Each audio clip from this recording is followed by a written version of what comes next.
les gens. Apparemment, vous avez quand même bien kiffé l'épisode 1 d'Imagine. Donc, écoutez, c'est simple à faire, vous aimez ça. YouTube aime ça, vu que c'est quand même pas trop courant. Et donc, on continue le concept, j'ai envie de dire. On va exploiter la vache jusqu'à la fin. Aujourd'hui, on s'attaque à Fairy Tail. Et la question est... Imagine si Natsu n'était pas mort-né. Parce que si vous avez un trou de mémoire, dans l'œuvre originale, Natsu était mort-né. Mes élèves l'ont ressuscité au cours d'un long processus qui l'a transformé d'ailleurs en mage noir. Donc ça apportera des modifications très intéressantes, mais surtout très catastrophiques. Et vous allez comprendre ça à travers le premier chapitre de cette histoire, son enfance.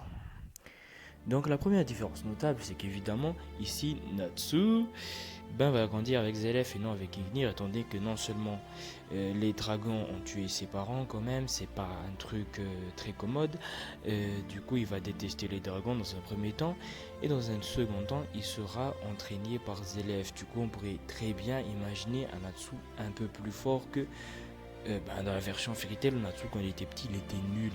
Mais cependant, ce ne sera pas suffisant étant donné que tout le monde le rabaissera tout le temps parce qu'il est moins bon que son frère, Zelef, évidemment. Donc ça va quand même naître une certaine jalousie en lui. Mais Natsu va aussi se poser pas mal de questions. Si Zelef est si fort, pourquoi n'a-t-il pas pu sauver ses parents? Et l'accumulation, la discrimination de Natsu, de ce genre de questions qu'il se pose, et surtout de l'impasse dans laquelle il s'est créé car il ne peut pas devenir plus puissant que Zelef, ça va le conduire à devenir un démon. Parce que non seulement Natsu est incapable de devenir plus fort que Zelef, non seulement Natsu a quand même une certaine rancune envers Zelef qui a été incapable de sauver qui que ce soit dans sa vie. Donc il va essayer de devenir plus fort que lui coûte que coûte et va se lancer dans la magie noire, développant ce qu'on appelle dans Fairy Tail la magie anti-dieu. On pourrait même très bien imaginer Natsu comme un collègue d'Acnologia. Acnologia étant un mage qui est spécialisé dans le meurtre de dragons. Ça veut dire que Natsu maîtrisera à la fois la magie anti-dragon et la magie anti-dieu pour tuer des dragons et Zelef. Donc Natsu, préparé, va se lancer à la quête du mage noir, qui de son côté a rencontré une jeune fille du nom de Mavis qui cherche à fonder une guilde. Enfin bref, vous avez connu l'histoire de Fairy Tail Zero, sauf que là, tout s'est bien passé et Zelef n'aurait pas eu du mal à se cacher. Au contraire, il serait même lié d'amitié avec les membres de Fairy Tail, qu'il trouve très sympa. Cependant, au cours de cette longue discussion, quelqu'un arrive. Le loup, Natsu.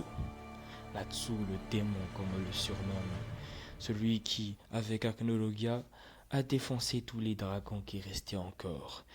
Et s'apprête maintenant à s'attaquer à son frère, l'incapable.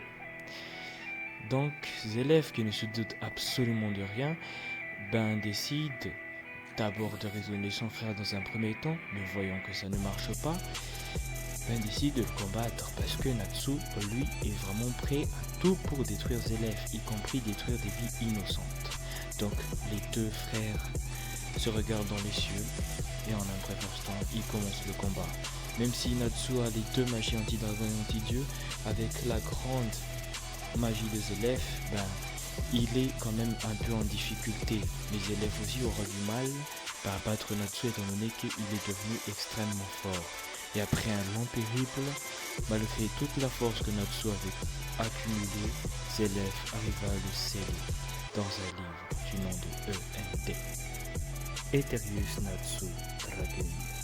Le combat, Zelef était tellement dégoûté de ne pas avoir su protéger son frère de la folie, alors qu'il n'a même pas pu protéger ses parents également.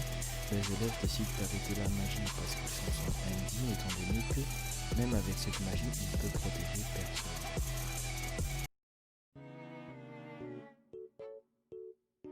On arrive à la fin de cette histoire absolument magnifique concoctée par mes soins. Alors si elle vous a plu, n'hésitez pas à lâcher les petits pouces bleus, à vous abonner et également à mettre des commentaires si vous n'êtes pas d'accord avec moi. Sur ce, moi je vous laisse et à une prochaine vidéo les gars. Tchuss!